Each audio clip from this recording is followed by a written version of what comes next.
Welcome to my channel. నా channel name వచ్చేసి నామ్సరీ log. ఈరోజు నేను చూపించబోయేటువంటి రెసిపీ కాకరకాయ ఫ్రై. ముందుగా ఫస్ట్ టైం నా వీడియో చూస్తున్నట్టయితే లైక్ చేయండి, షేర్ చేసి సబ్స్క్రైబ్ చేసుకోండి.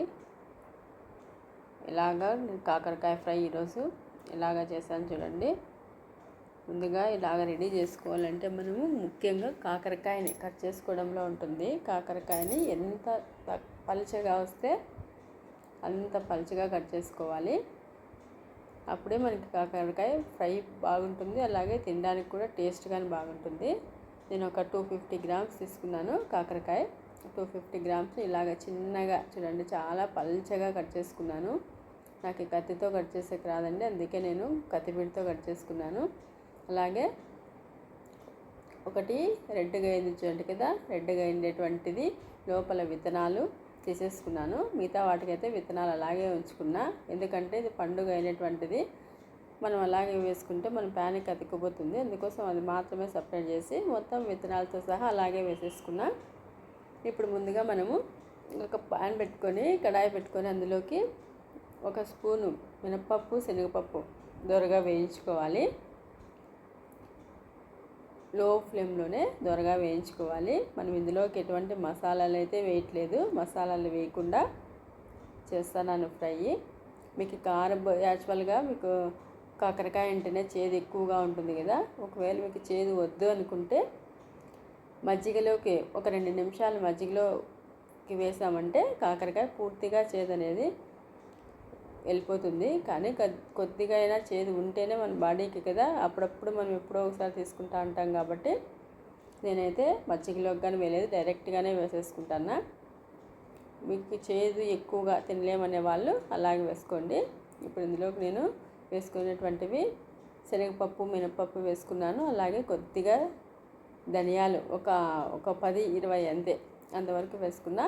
అలాగే 1 స్పూన్ వచ్చేసి నువ్వులు వేసుకొని వేయించుకోవాలి. వేయించుకొని వీటిని తీసి పక్కన పెట్టుకుందాము. చల్లారిన తర్వాత మిక్సీ పట్టేసుకోవాలి. ఇప్పుడు అలాగే 1 స్పూను లేదా కొద్దిగా ఆయిల్ ఎక్కువగానే వేసుకొని అయినా ఇందులోకి మనము పల్లీలు వేయించుకోవాలి. పల్లీలు లో ఫ్లేమ్లో దోరగా వేయించుకోవాలి. పల్లీలు వేయించుకుంటే కాకరకాయ తినేటప్పుడు పల్లీలతో పాటు తింటే చాలా బాగుంటుంది. కావాలంటే వీటిని కానీ మనం పొడి చేసుకొని వేసుకోవచ్చు. నేనైతే డైరెక్ట్గా ఇలాగే వేసుకుంటున్నాను. అలాగే ఫ్రెష్గా ఉన్నటువంటి కరివేపాకు, 1 గుప్పెడు కరివేపాకు తీసుకొని మొత్తం అంతా బాగా ఫ్రై చేసుకోవాలి. కరివేపాకు క్రిస్పీగా అవ్వాలి. క్రిస్పీగా అయిన తర్వాత మొత్తం వీటన్నిటిని మనం సపరేట్ చేసేసుకుందాము. ఇప్పుడు పల్లీలు అలాగే కరివేపాకు చూడండి ఇలాగా వచ్చాయి కదా, క్రిస్పీగా ఉంటేనే బాగుంటుంది. ఇలాగా క్రిస్పీగా అయిన తర్వాత మొత్తం అన్నీ సపరేట్ చేసేసుకోవాలి.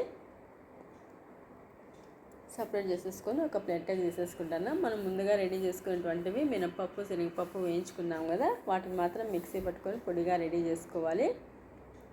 ఇప్పుడు ఇదో ఆయిల్లోకి మనము ముందుగా కట్ చేసి పెట్టుకున్న కాకరకాయ ముక్కల్ని వేసేసుకోవాలి. కావాలంటే కొద్దిగా ఆయిల్ వేసుకోండి, ఎందుకంటే కాకరకాయ ఫ్రై కావాలంటే కొద్దిగా ఆయిల్ ఉండాలి. కొద్దిగా ఆయిల్ ఉంటేనే మనకి ఫ్రై అవుతుంది. ఇప్పుడు ఇందులోకి నేను చిన్న ముక్కలుగా కట్ చేసుకున్నటువంటి కాకరకాయ ముక్కలు వేసుకున్నాను. మరీ చెప్తున్నాను, ఇందులోకి నేను విత్తనాలతో సహా తీసుకున్నాను. కానీ లోపల పండుగ అయినటువంటి అంటే రెడ్డుగా అయినటువంటి వాటిలో మాత్రమే నేను విత్తనాలు తీసేస్తాను. విత్తనాలు అలాగే ఇది ఉంది కదా స్కిన్ లోపల రెడ్ కలర్ గురించి చూస్తామా, అలాంటివి కానీ తీసేసుకున్నాను. అవి అతుక్కుంటాయి, ప్యాన్కి అతుక్కుంటాయనే ఉద్దేశంతో తీసేస్తున్నాను. అంతే. విత్తనాలు ఇలాగే మనం వేయించితే టేస్ట్ కూడా చాలా బాగుంటాయి. కాకరకాయతో పాటుగా వేయించుకోవాలి. ఇప్పుడు నేను చేసేటువంటిది ఏంటంటే లో ఫ్లేమ్లోనే, హై ఫ్లేమ్ అస్సలు పెట్టట్లేదు, లో ఫ్లేమ్లోనే వేయించుకోవాలి. అలాగే మూత పెట్టట్లేదు. మూత పెడితే ఏమవుతుందంటే కాకరకాయ ఇంకా ఎక్కువ చేదవుతుంది. అందుకోసం మూత పెట్టకుండా లో ఫ్లేమ్లోనే మనం వేయించుకోవాలి. దాదాపుగా ఒక 20 నిమిషాలు పడుతుంది వీటిని ఫ్రై చేయాలంటే. మనకి బాగా కొద్దిగా అంటే నేను అంత క్రిస్పీగా అయితే చేయట్లేదు, కానీ బాగా ఫ్రై అవ్వాలంటే ఒక 20 మినిట్స్ పడుతుంది లో ఫ్లేమ్లో. ఇలాగ మధ్య మధ్యలో కలుపుతూ మనం మొత్తం అంతా ఫ్రై చేసుకోవాలి. కాకరకాయ చాలామంది తినడానికి కూడా ఇష్టపడరు కదా.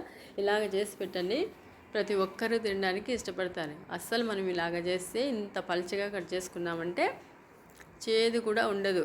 చేదు కానీ లేకుండా బాగా ఫ్రై చేసుకుంటే అస్సలు చేదు అనేది అనిపించదు. దాదాపుగా 70% చేదు అనేటువంటిది ఉండదు. ఒక 30% మాత్రమే ఉంటుంది చేదు. అలాగే మనం కట్ చేసుకో దాంట్లో అలా కాకుండా పెద్ద పెద్దగా కట్ చేసుకున్నాం అనుకోండి, చేదు ఆటోమేటిక్గా ఉంటుంది. అలాగే ఫ్రై కానీ బాగా నీకు పర్ఫెక్ట్గా కాదు. ఇలాగా హాఫ్ బాయిల్ అయిన తర్వాత, అంటే ఫ్రై చేసుకున్న తర్వాత కొద్దిగా పసుపు వేసుకున్నాను. పసుపు వేసుకొని మొత్తం అంతా ప్రాసెస్ మొత్తం లో ఫ్లేమ్లోనే కంటిన్యూ చేయాలి. హై ఫ్లేమ్ పెట్టినామంటే ఒక్కసారిగా ప్యాన్ నీకు మాడిపోతుంది. అలాగే మనకు కావాల్సినటువంటి కాకరకాయ ఫ్రై అవ్వదు, అసలు పూర్తిగా మాడిపోతుంది. మాడినటువంటి స్మెల్లే వస్తుంది. కాబట్టి లోగా వేయించుకోవాలి.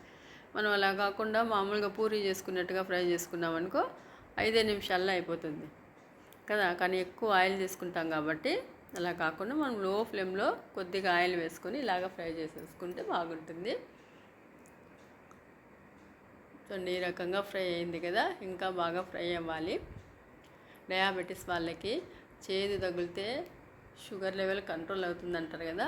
వేపాకు తింటా అంటారు. ఇలాగా కాకరకాయ రకరకాలుగా, ఇంకా కాకరకాయ చిప్స్ తెచ్చుకొని తింటా అంటారు కదా. ఇలాగ ట్రై చేయండి. లేదా మార్నింగ్ కానీ లేక నైట్ టైమ్స్ కానీ మనం పనుకునేటప్పుడు ఒక కాకరకాయని పూర్తిగా మిక్సీకి వేసేసుకొని ముక్కలు చేసుకొని మిక్సీకి వేసుకొని తాగినామనుకో జ్యూసు, మనకి సూపర్గా ఉంటుంది. డైజెస్ట్ కూడా ఈజీగా అవుతుంది. యాక్చువల్గా డైజెస్ట్ కాని వాళ్ళకి మనము ఈ కాకరకాయ జ్యూసు రెగ్యులర్గా తీసుకున్నామనుకోండి, ఒక 1 వీక్ తీసుకున్నామనుకో ఆటోమేటిక్గా మనం తీసుకునేటువంటి ఫుడ్ ఈజీగా డైజెస్ట్ అవుతుంది. ఇలాగా ఫ్రై అయింది చూడండి. ఇప్పుడు దీంట్లోకి నేను ఉప్పు వేసుకున్నాను కదా. నేను ఏమిట్లోకైనా కూడా వేసుకునేటువంటి సాల్ట్ మాత్రము తక్కువగానే వేసుకుంటాను. నేనైతే ఎక్కువ వేసుకొని దేంట్లోకి కూడా. ఇప్పుడు మనం ముందుగా మిక్సీ బట్టి పెట్టుకున్నటువంటి శనగపప్పు, మినప్పప్పు, అందులోకి నువ్వులు, కొద్దిగా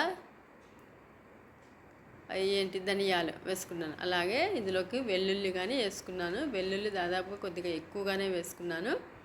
వేసుకొని ఇప్పుడు కారం వేసుకుంటాను చూడండి. కారం వేసుకొని అంతా బాగా మిక్స్ చేసేసుకోవడమే. చూడండి, ఈ రకంగా వచ్చింది ఫ్రై. మరి ఇంతకంటే ఇంకా ఎక్కువగా కావాలి ఫ్రై అనుకుంటే మాత్రం ఆయిల్ ఎక్కువగా వేసుకుంటే ఫ్రై ఈజీగా చేసుకోవచ్చు. నేను తక్కువ ఆయిల్తోనే ఇలాగ ఫ్రై చేసుకున్నాను లో ఫ్లేమ్లో. చివరిగా మనం ముందుగా ఫ్రై చేసుకున్నాం కదా కరివేపాకు, అలాగే పల్లీలు వేసుకొని కలిపేసుకోవడమే. నా వీడియో నచ్చితే లైక్ చేయండి, షేర్